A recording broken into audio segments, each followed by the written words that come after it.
So welcome back, everybody. I'm glad you guys are joining me today. And the media is absolutely flipping out over Donald Trump going on Twitter to have an interview with Elon Musk. And by the way, if you did not know, Donald Trump has returned to Twitter. That's great news because there's a great untapped millions of people who need to be reached with whatever his platform policies are going to be, which they're amazing because he put them out already. But regardless of that, the media, the Washington Post, CNN, and all these places are whining. And the specific reporter here in the White House briefing room is asking the diversity hire press secretary what Biden can do in order to shut down President Trump and Elon Musk from even having a discussion on Twitter. These people are absolutely terrible. They might as well be part of the UK with the way they want to go after speech. Could you imagine what they would be doing to you if they took your guns away? This is why that should never happen in this country, because they are all power-hungry individuals who want to keep you under the boot of the state. Let's go ahead and take a look at this video over here. As it's White House, as it's a Washington Post reporter begs Karine Pierre to, can you silence Trump? He's so mean. He's so mean. Let's take a listen. Elon Musk is slated to interview Donald Trump tonight on X. I don't know if the president is going to tune in. Feel free to say if he is or not. But I think that misinformation on Twitter is not just a campaign issue. It's a America issue. What role does the White House or the president have in sort of stopping that, or stopping the spread of that, or sort of intervening in that? Some of that was about campaign misinformation, but it's a wider thing, right? Yeah, right. Real quick, but it's okay for Democrats to spread all the misinformation they want on their campaign lies and things like that, right?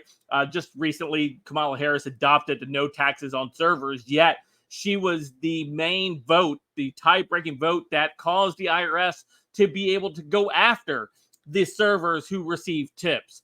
Exactly. The media isn't going to push anybody in the Democrat Party. They can say whatever they want. They can call Trump a Nazi. They can call his supporters Nazis. It doesn't matter to them. It only goes one way. Yeah, no, and you've heard us talk about this many times from here about the responsibilities that social media platforms have when it comes to misinformation, disinformation. Don't have anything to read out from here about specific ways that we're working on it, but we believe that they have the responsibility. These are private companies, so we're also mindful of that too. Look, it is. I think it is incredibly important to call that out as you're doing. I just don't have any specifics on what we have been doing internally as it relates to the interviews. Not something that I'm tracking, and I'm sure the president's not tracking it either. Yeah, right.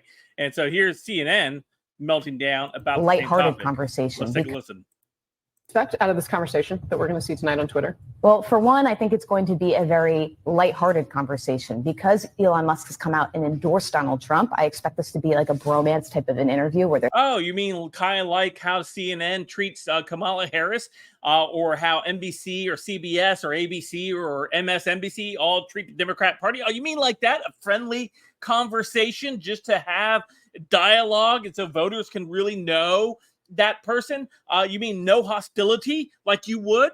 Let's take a listen. They're supporting each other. I think that Elon Musk will let the media and the Democrats support each other too. Anyway, Donald Trump speak all of the falsehoods and misinformation that he wants, and they let Democrats speak all the falsehoods they want without zero pushback. He's not a journalist. It's not his job. They're not journalists. They're propagandist mouthpieces for the Democrat Party.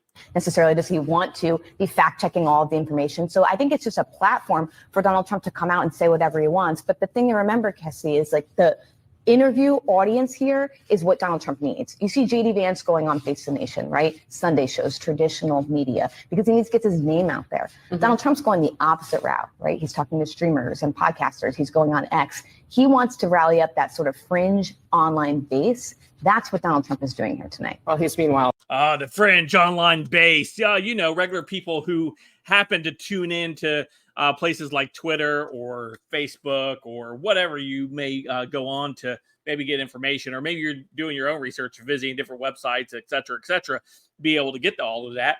And for that, for journalists, for these paid propagandists in the corporate world who sit there and just read off a script to tell you what the government wants you to know, has no room to sit there and criticize somebody like Elon Musk, who is willing to have an actual real life conversation with Donald Trump. Or if anybody, again, I did a video earlier today, that same invitation was given to Kamala Harris as well, to come on to X and have this conversation with Elon Musk. And her campaign said no, because they know how unlikable Kamala Harris is. They know as soon as that the American people really get a very good view of who Kamala Harris is, they will reject her outright.